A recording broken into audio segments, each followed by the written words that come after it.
Man, come on in and have a seat, relax your feet, and beat the illest podcast you done heard all week. Hey, this is No Holds Barred, I'm talking freedom of speech, so check your feelings at the door as we continue to speak about what? Sex, love, and relationship, and even conversations about politics. A little bit of comedy and knowledge, man. We're the host to teach you all about empowerment. Now what we doing? We're chilling in the chat house. And where we at? We're chilling in the chat house. Now what we doing? We're chilling in the chat house. And where This we at? episode of the Chat House is being brought to you by Tracks on Deck Productions.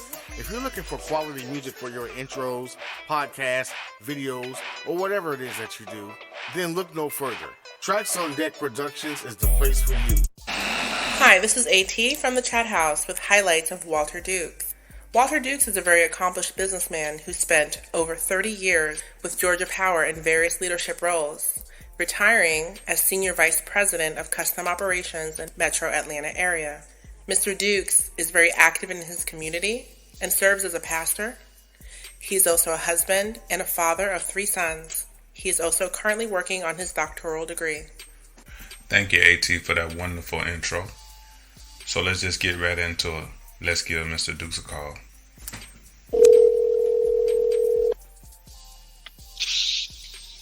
Hello. Mr. Dukes, how are you, sir? I'm doing great. How are you doing, Kenny? I'm doing fairly well. Great. And, Good to hear from you again. Oh, as well. We were discussing the power education with you earlier, and we just want to pick back up where we left off. Okay. All right. So if you don't mind, could you give us your official title of when, as it was when you retired? I was Senior Vice President of Custom Operations in Metro Atlanta, Georgia. If you don't mind, could you set the stage for us? Take us back to your childhood and walk us through your upbringing. Absolutely. Kenny, be happy to. And growing up, I was one of 10 siblings, and actually there were 12 of us. 2 died at birth, and 7. My father had 7 sons, 3 daughters, and we were raised in a rural area. And one of the things I learned very early on is how to work. And we lived on a farm. We had a farm. My granddaddy had that farm, and it was passed on to my father. And so consequently, we worked hard. We had a wonderful family, though. My granddaddy was a pastor, and my daddy was a deacon. And so we learned strong Christian values early on in our lives, and we learned the value of hard work. And certainly we didn't have a lot, but we made it through that season in our lives. And of course, I was the first to go to college in my family, and quite a few went after that, and I was a 5th child in about the middle of the family. And so as we were growing up, and we had just had a wonderful family that where we all worked together, and my father lost his arm in 1958, same year that I was born. And so then he still farmed with one arm, and still made a great living and did well. And of course he can do more. He's do more work with one arm than most people can do with 2. And he learned that he had to learn to live with that. And so but as we grew up, and in fact we lost that farm back in 1973 during a time when it was very difficult for small farmers to continue to thrive, and that farm was foreclosed on. But my father was able to save 3 acres of that property, and about that time I had gone away and gone to I was in school at Boggs Academy, and we had a great upbringing. We stood together even after losing that farm. We rented various properties and that sort of thing, and still thrived. Okay, so when did school become a major factor? Because I know during that time with my own family, it was just bred into you that you were to work with your hands. Walk us through how education at that time period was even an idea or possibility. Certainly. I look back and I think about that question, and I think about my grandfather, who was a pastor, and a strong mathematician, very brilliant man. And he would often share with all of his grandchildren. They would all come, and we would all sit on the arm of his chair. And as he taught us mathematics, and my dad was also good at mathematics, and he was not he didn't have as much brilliance as my grandfather, but Daddy was great at what he did. But my grandfather pushed all of us to go further, and my father saw something in me along with the rest of the family, and they felt like that they just encouraged me to go far in school. And during that time, we were also farming, and so at times getting homework, we had to get that done early in the mornings or late in the afternoon, or either I would get it done while I was on the bus coming from school. And I remember many times doing algebra on the bus on the way home because I had work to do. So I think I learned how to manage time very early on in life. And I was valedictorian in my 7th grade class, valedictorian in my 8th grade class. And ultimately, when I went to Boggs Academy back in 74, 73, 74, also was valedictorian there of students at that school. We had probably students from 38 different states and 3 different countries there at Boggs, and of course, very intimidating school initially. It was set up on, it was a college prep school, but so education became a big deal in our family, and even though we didn't have the finances necessarily to say, oh, you will definitely be going to college, but somehow, my parents, they sacrificed and made it happen. And my siblings, I remember my first trip to college, to Morehouse College, was my father didn't go with us. My mother did, but all 7 brothers went together, and I remember riding in the back, and all 7 of us were in that car. They dropped me off at college on my first day of college, and it was the 7 of us in that vehicle. I'll never forget that, and what a strong support that was for me. And even while I was in school, and there were times when things got hard, my brothers would send me messages and tell me to keep, and this messages of encouragement. So from early on, I think all of them saw in me that I could make a difference, and so I just felt like I couldn't let them down, and I always tried to try to push and make it happen. Yeah, which leads me to my next question. Support, because I know, and sometime along the way, those tasks become difficult. Somewhat in your mind, you think it's impossible. So I know a strong support unit sometimes is very necessary, but to have your family sending you messages, and when we think messages today, we think about a quick text or email, but I would guess you were getting letters and phone calls. Oh yeah. I never forget one of the very impressive letters that I got was from one of my older brothers, and I probably was sophomore in college. Certainly in college you don't have a whole lot of funds, and I did not have a lot of funds. My mother would borrow money from one brother to send to me, or borrow money from another sibling to send to me. But that brother sent me a note, and it was a handwritten note, in his own handwriting, and it was somewhat of a tearjerker almost, and just words of encouragement telling me that that I had to push on. And it's almost like I had to. I hope almost, you got to do this, and that was the time when I was thinking about quitting college, and I never forget that one note. Many notes from all the others and words, but that was a handwritten one, and it's amazing how that turned around my thinking that I needed to quit and make my own money and not have to depend on others or have my own car, it makes a difference when family can support you and just things from their heart, say words from their heart. They don't have to be special things, but words from their heart, words of encouragement. Well, as you were speaking, I was thinking about today's youth, and things are a lot different now. Even the family structure looks a lot different. A lot of single parent homes. Real brief, like, what would you say to someone that doesn't have that support unit at home? What would you say to them?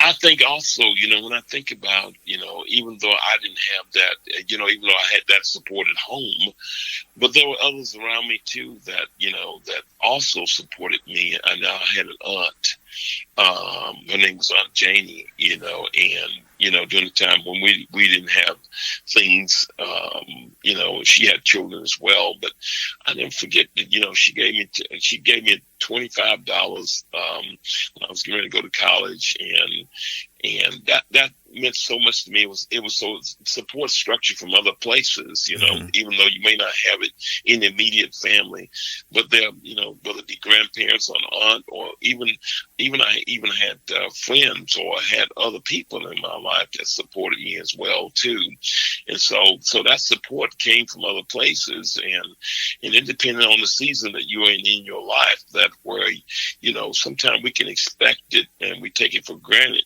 from siblings, or take it for granted from immediate family.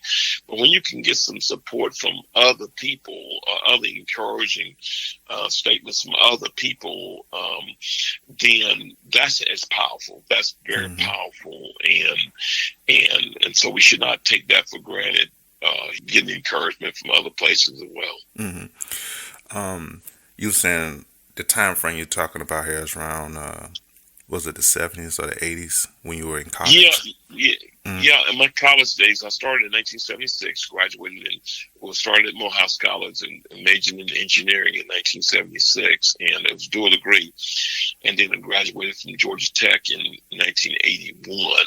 And so about 76 through 81 is the time frame of college. And of course, then I did some other college experiences beyond that after Georgia Tech. But that was my first 5 years, which was a dual degree program. I was majoring in mathematics and with an intent to get a double E degree. And I'll never forget that, I was really going to get a Chem E degree, and chemical engineering was my first degree. And my mother always wanted me to be a doctor, so I was going to try to do what she wanted me to do, like going the chemical engineering route, and then actually going to med school after that.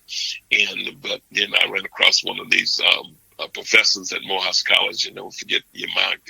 It was in organic chemistry. I didn't do so well, so I changed my major. And I decided that I'm just going to major in math and go to electrical engineering. And the good thing about it is when you aim high, you can't fall too far. So I had to aim high to be a doctor, and I was going to be my mother's doctor. That was not what I wanted to be, but I was going to be my mother's doctor. And so that didn't work out. But then I became what I wanted to be, and so ultimately I ended up graduating as an electrical engineer. Even though others may want us to do certain things, but success really needs to be based on what you know that you've been called to do, or you feel like that this is the career that you need to be in, because you'll do well at it. You'll work hard at it,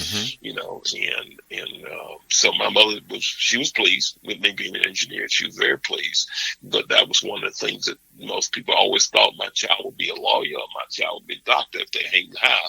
Not a lot of people knew about engineering during that time. Right.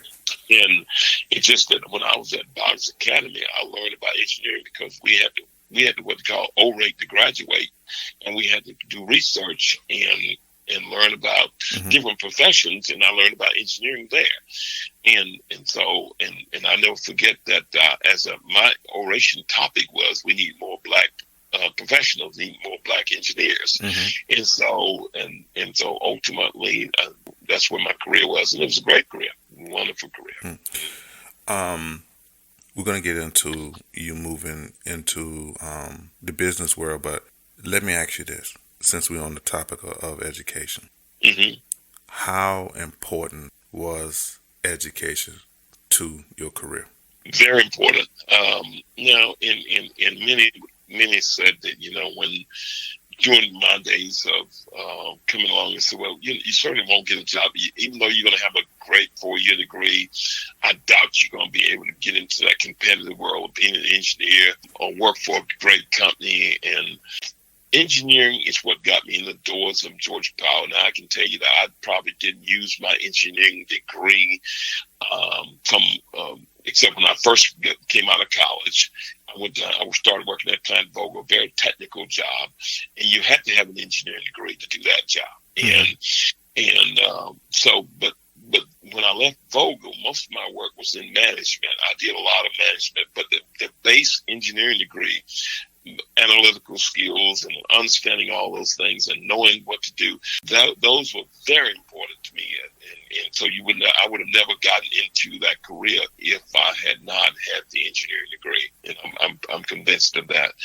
And so the education is critically important, and I think you got to start early on seeing it as valuable. Some would say today that I think I can do it without education, but even today, if you're majoring in the right areas, and I think that's one of the things where people sometimes will think that education is not valuable anymore because some of them come out and they don't get jobs, or they feel like they hadn't been able to get into the field that they ended up getting a degree in. But I think they got to see where the world is going and look at where is the area that I need to major in and be successful, and then and to help me in a career.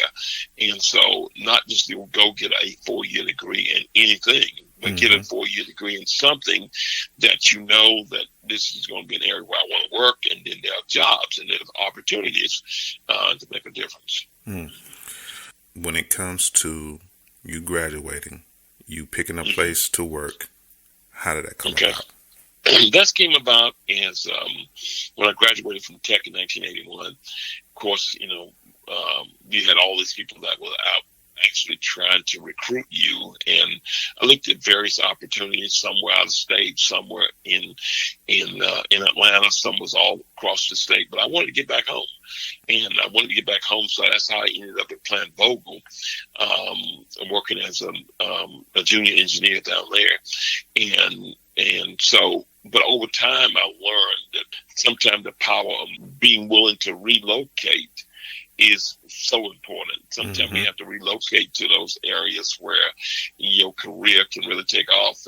And so even though I started my first 5 years from 1981 through 1987, I worked at Plant Vogel, but then I got an opportunity to relocate to Atlanta, and that was hard. That was hard because I was a hometown person, been doing well in Waynesboro, and to relocate to Atlanta was just gonna be like, oh my goodness, we can't do this. And I didn't think my wife would even do it. But we had my youngest child, which has Down syndrome, and when I was offered an opportunity to relocate to Atlanta, I initially turned it down. And I think people saw this manager in Atlanta saw something that I was doing well. I was the area manager in Waynesboro, had worked my way up and was very involved in the community. And he saw from Atlanta the great things that were being done, and like I was being in the newspapers, and they saw the clippings and that sort of thing. And so he called me and said, I'll offer you the job on the spot. And I was going to be a lobbyist in Atlanta, and I turned it down on the spot. I said, no. But I got home that day. My wife said, wait a minute, see, that's a great place for Matthew. We can get better resources in Atlanta and that sort of thing. So can I call him back? So I need that job. So it worked out. That's how I actually relocated, because of some things that happened in our lives, personal lives, that drove us to Atlanta. But it was the best thing we could have done. The best thing we really could have done at that time in our lives was relocate. And after that first relocation, we learned the value of relocating. And so over my career, I relocated 5 times. And 5 times, and Mayor's very supportive. And so we learned the power of being able to go where you can be developed and you can grow. And sometimes you have to leave home to grow. I agree 100% on that statement. Would you say, was it difficult moving up that ladder? It was at times. I mean, one of the things that I've always believed that you bloom where you are, and you grow and you try to, no matter where you are, you shine, and I think that makes a difference. Even though sometimes I feel like we ought to be moving faster. But if we enjoy where we are, that time won't seem that long. So, yeah, it was difficult to move up because you're competing with a lot of folks in the company. True. And you're competing with a lot of talent. And so I think being flexible and being and learning to appreciate and value where you are, because if it takes a little bit longer in some positions, and it did take a little bit longer. I was a lobbyist for about 4 years, but it's a job that I enjoyed doing. And when I was a lobbyist, I lobbied state legislators, state representatives, state senators, and I spent a lot of time with them. Is a job that I love doing. And in fact, I had asked for 2 more years in that job. And so my next job would have been a regional manager. And so when it came time for my regional manager position, and it seemed like I didn't make the cut, but I didn't get discouraged, by it. And in fact, that was one of the times when I thought about leaving the company. And that the primary reason for that was because I was called into the ministry. But I thought about leaving the company, and I never forget that one of the managers told me that they really needed me at Georgia Power, and so I stayed. And it was within a few months that I got promoted to a regional manager in South Atlanta. And so I think you push through those when you run into those difficult places, a movement up, or you take lateral assignments. Lateral meaning that the same level job might be doing something different that will keep you, even though you're not making any more money, but it's a lateral, but you're expanding your growth, you're expanding your development, and as long as you're being developed and you're blooming where you are, then people will notice that you're doing great things, and then ultimately you get new assignments and you get promotions. And so most of my promotions happen that way, that I just bloomed, and I felt like, wherever you get planted, you try to do the very best you can in that opportunity, and you shine there. Yeah, and you actually led me directly into my next question, which was, did you ever have doubt? Like, was it ever, a dark time where you was like, oh man, I don't know if I could do this? Absolutely. I'm running through quite a few of those times. Yeah, quite a few.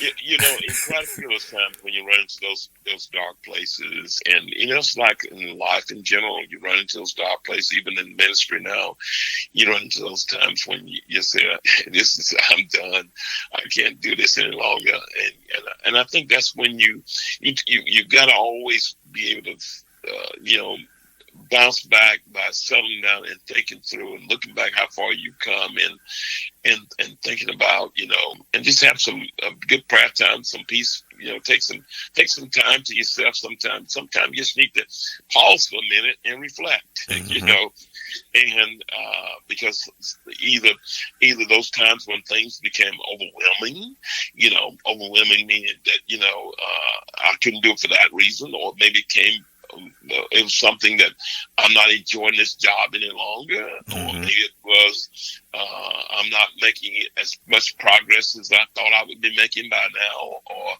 maybe it was I don't like this person I'm working for. I don't like the environment that I'm in. Been there, done that.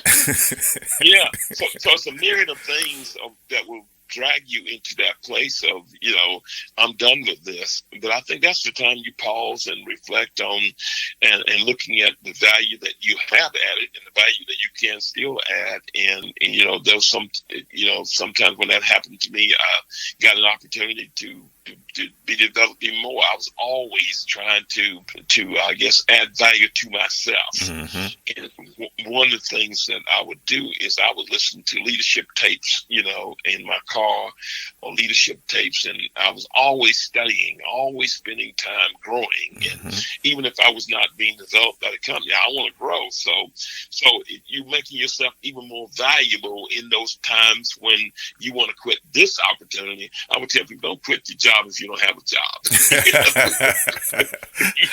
Wise advice. Wise advice. Yeah. So best thing to do there is just go ahead and continue to develop yourself and get additional training, or even outside of that opportunity, to make yourself more attractive to another opportunity somewhere.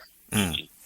All right. So look back on your journey, your ups, your downs, your decision making to go left or go right. Who inspired you, or multiple things? But what inspired you? It was multiple things. I think as we thought about my career, my journey, it was from politicians to, well, certainly to my parents, to my wife, and to fellow workers, and my first job, it was a guy from the Philippines, and even today, a guy by the name of Jess Clemente, and he was from the Philippines, and he was my first supervisor, and even today I quote so many things from him that way he would inspire me and to go on, and if I did something wrong, didn't do the work that was to his satisfaction, and he had this accent, and he'd give it back to me. You can do better than that, Yeah. And he'd give it back to me. So he pushed me. He pushed me to do the very best, and then I think about the next level. So there was a guy by the name of Lamont Houston. He was not, he was one of the managers. He was a manager above me that a strong leader, and he would often tell me that I'll give you advice, but you just have to just take it as advice, and so I had these people around me always that I listened to, and I would always seek out people, good counsel. And even if I'm ready to take another promotion, I would seek out wise counsel from people like Lamont Houston. And then I had people like if you think about people that was, figures like Dr. Martin Luther King, who was one of my favorites, and I read all of his speeches. I would read his speeches and listen to his words, and that I would receive inspiration from. I received so much inspiration from him, so people said, well, so they may say, I don't have anybody, I don't have friends. No, you can receive inspiration from people who've already passed on, who have a legacy, and that inspires us for greatness. And of course, my grandfather, of course, I still remember his great words, still remember the great words of my father. They ring in my ear. And of course, like I said, my wife was always pushing me to go further, and I know that many times I made many speeches, and some of the times I felt like I probably didn't do as well in the speech, but when I would come back and sit down and I've been at a banquet and I had to speak at an event, one thing I always said, my wife would say, she'd pat me on the back and say, great job. And I want to say, But that's important. That's important. The person you choose to share your life with support you, and surprising enough to know, a lot of people don't have that support unit, even though they're married to somebody or in a relationship with them. They don't have that, that type of vibe with their person. So that's very important to say. Absolutely.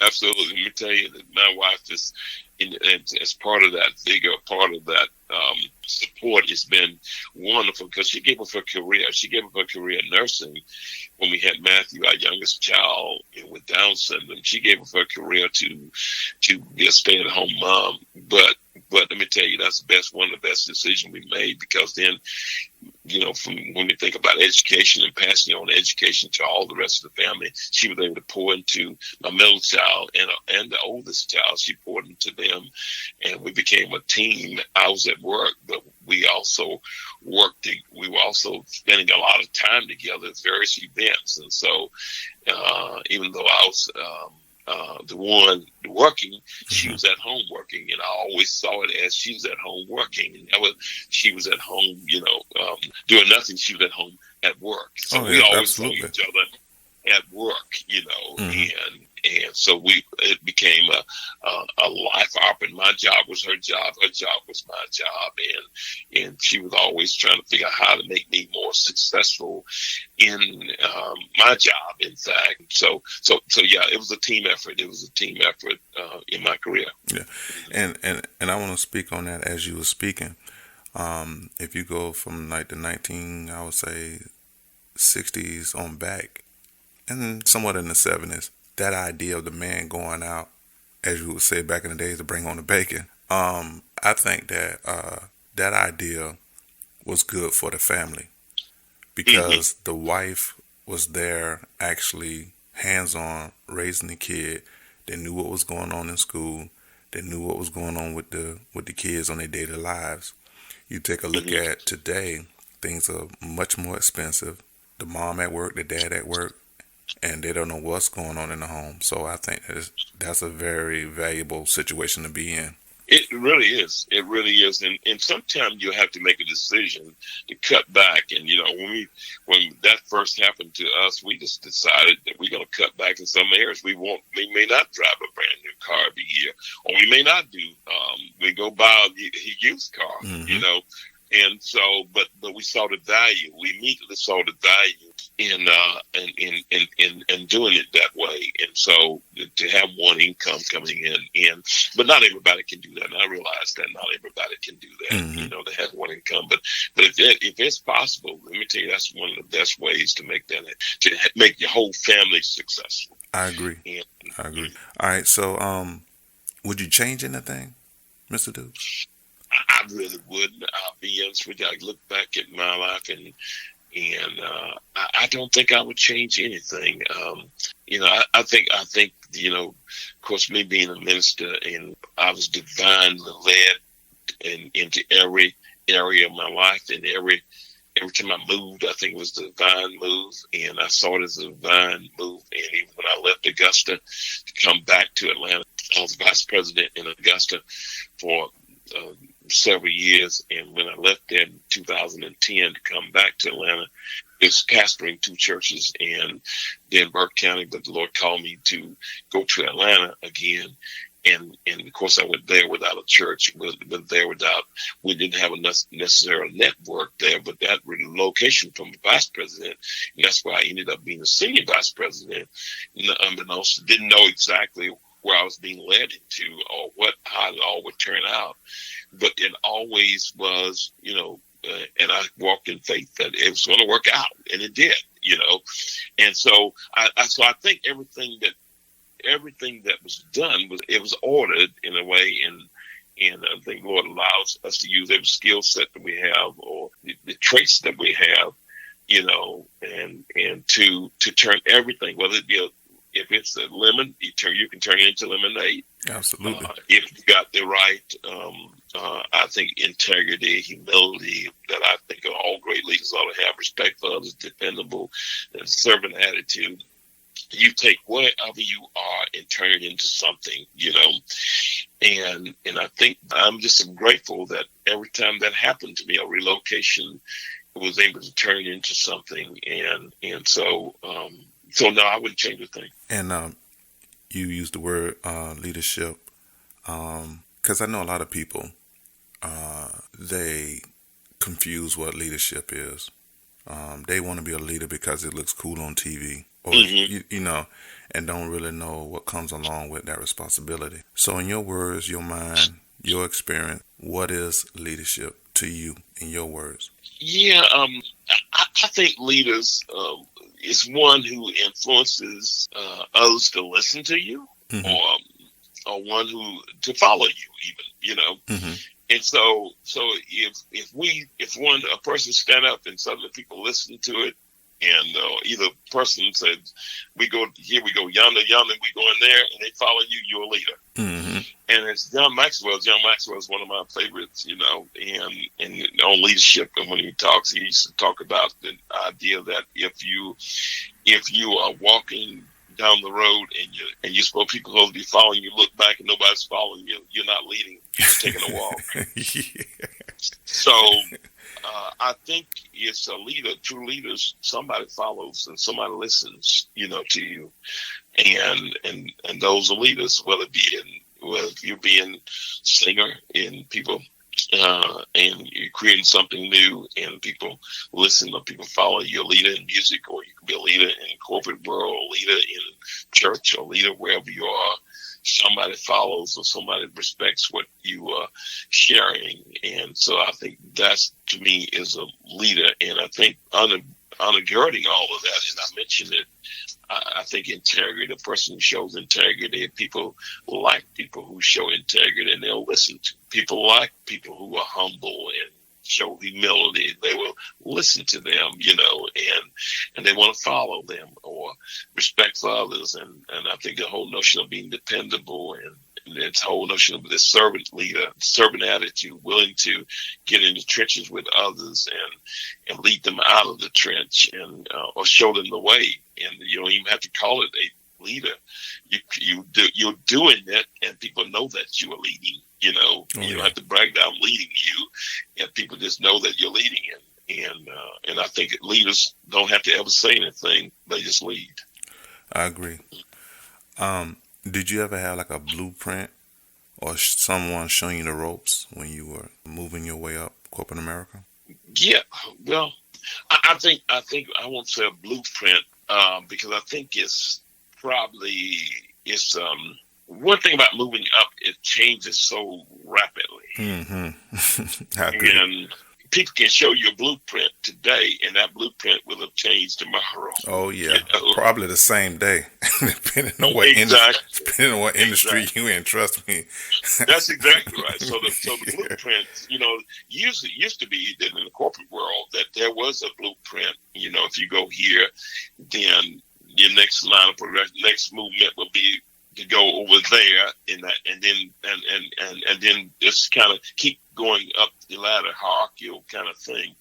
But nowadays it's a totally different, because the world is so different, and so I had a phrase that I always share with others when I was telling them about navigating corporate America, navigating the world even, and that is sense and respond. Sense and respond. And sense and respond, meaning that wherever you are, you sense it and know where you are, and you respond in a very timely way. And it might be in a week, it might be in a day, or wherever it is, but you sense and respond to the environment where you are. You sense that environment and know that, I said yesterday I'm going to make a left when I go down here, but then guess what? When I got there, I needed to make a right. That's sensing and responding, and tied to our blueprint, that they told you to make a left, and I'm going to make a left anyway, and it won't work out. So I think we got to be ready to be flexible in this life. Now you got to be flexible. You got to be ready to make a change. You got to be ready to be prepared. And being prepared, I think preparation is definitely fixed. Being prepared, I think with good the educational piece, and that's the preparation that's fixed. You got to have that. But the rest of it, navigating the waters of how you move in and out, is you just got to sense and respond. And as you were speaking, I'm trying to visualize you on your day-to-day work day, and especially at that time. Did you ever feel intimidated or someone's being unfair to you? Yeah, absolutely. I would tell you that it's probably on two different levels that I'll address you, give you an answer. And the first would be, and I'll give you anecdotal stuff, would be as an engineer when I was on individual contributor role. And an engineer, in the Burke County, in the rural area, that was a very high position in a sense, and you met with customers, and oftentimes you meet with customers, and they didn't value you, especially small towns, and they didn't value your authority to give them instructions on where to put power lines and what to do, and because you didn't look like them and that sort of thing, so racial differences, and so you can immediately tell that there was a lot of racial tension there. And the way you worked through that, though, was you just kind of stayed. You don't get upset, don't get bent out of shape because it's a racial. They didn't appreciate you or value you as an African American, and as a black guy coming to what they need to do to get power, So I never forget in one little town. I won't mention the name of the town, but I experienced some serious racial issues there, but I had support through Georgia Power. Said, you don't have to pull up that, and the person wouldn't even shake my hand. Been there, done that as well. Yeah, I walked up as a customer, as you would greet the person, and as soon as I walked up to put my hand out, that person turned their back to me, and I just kept talking. Like, okay, we're going to put it over here, do this, as if nothing happened. And so I worked through it, and the manager looked at me, and he was a white manager, walked out. He was out working with me that day. He said, "Man, I can't believe how you handled that. I would have been so mad with that guy." I said, "Oh, no. That's no sense getting angry with him, And, yeah, that's his problem. Yeah. And, of course, on the other level was in the boardroom. Sometimes I was the only person in the boardroom that looked like me. And now that could be intimidating.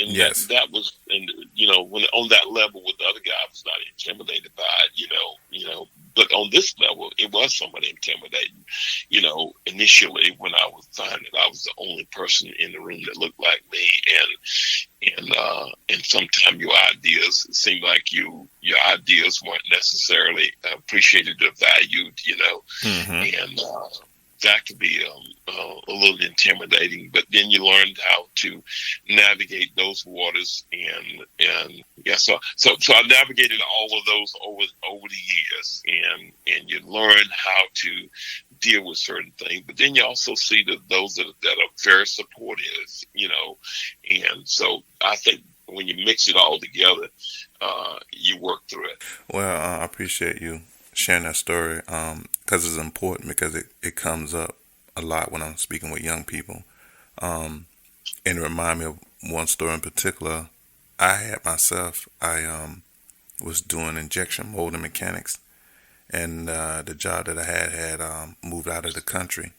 They actually asked me to move, but I didn't want to relocate like that. And I applied for the same position I had been doing for almost 6 years, and I had moved up to the rank of a trainer. I actually was training people to do injection molding mechanics, and so I went to the company. I filled out the application. They called me back on my way back home, and the secretary, she was excited. She was like, "Oh, we had large number of applicants, and nobody has the experience you have, right?"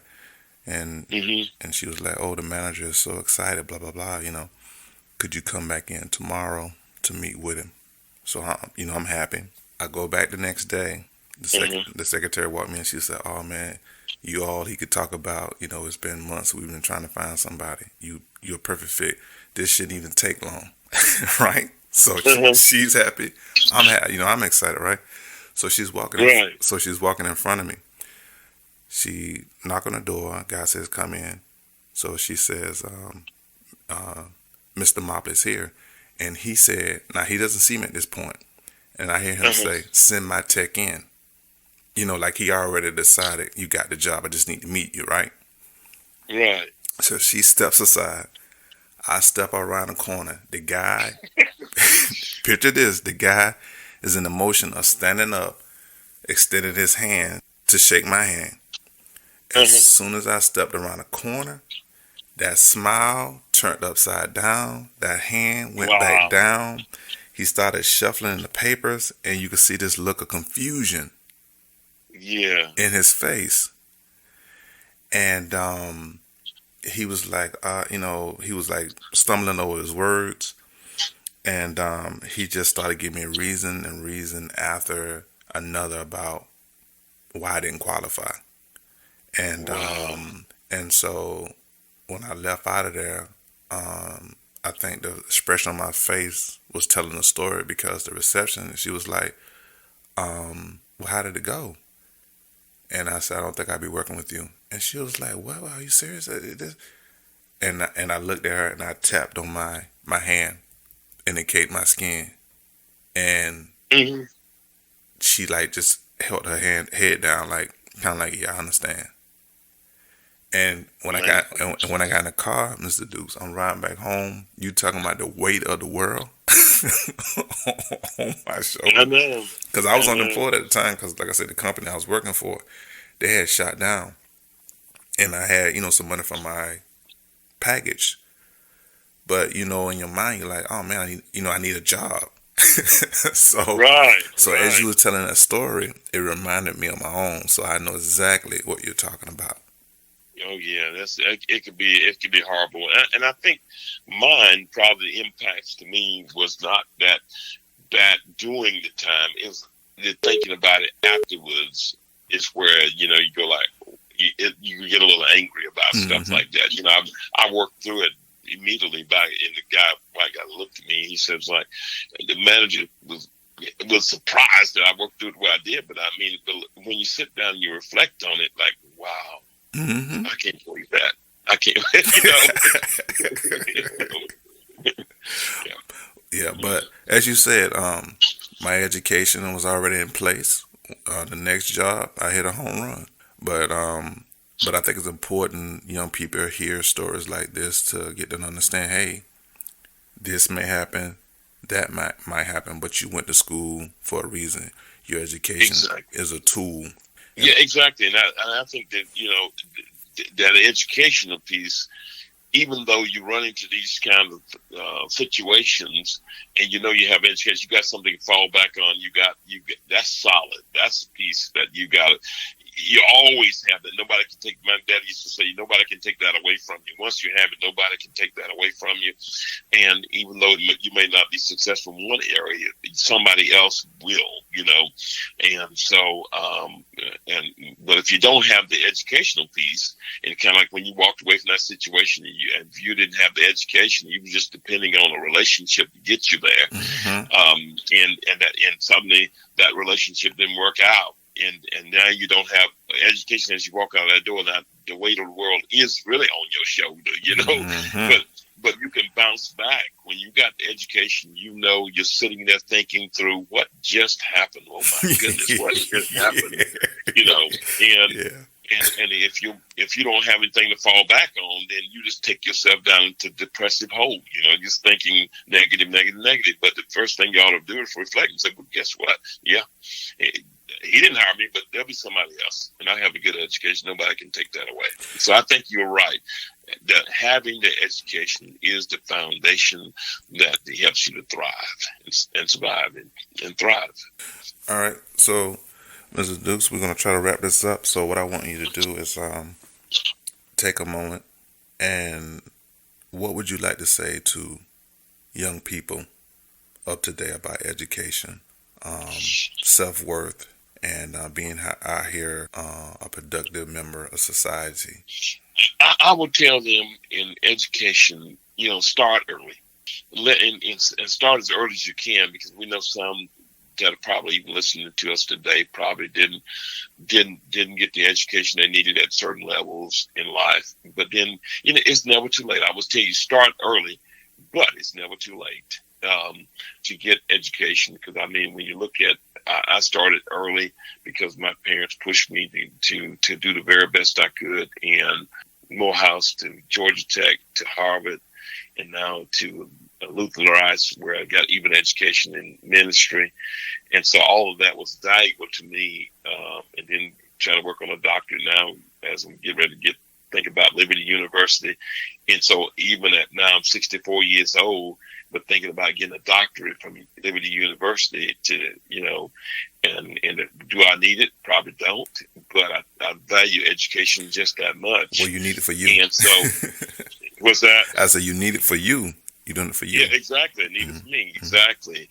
And so that my whole life is spent doing that. But I think the person that may have started late and say, well, I didn't get the education at certain levels, and can I start now? Absolutely, because I think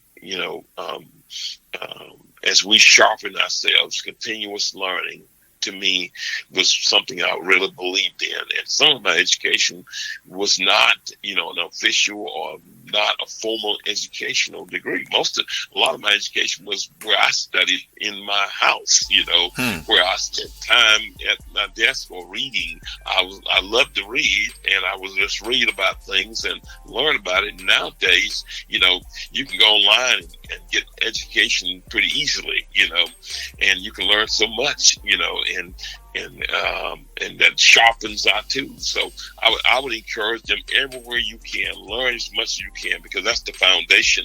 And then that helps you to be flexible. That creates the flexibility in you to bloom where you are and to ultimately be successful. Well, Mr. Dukes, thank you for your time, your story, your words of encouragement, and thank you for being a pillar of the community. Sure. I've heard your name before I saw you, and it was always great things. How about that? That's great. Yeah. So thank you for visiting us here at the Chat House. We appreciate you. Thank you for letting me do it. I enjoyed it so much. It was very good. Kenny, take care. Thank you so much. Thank you.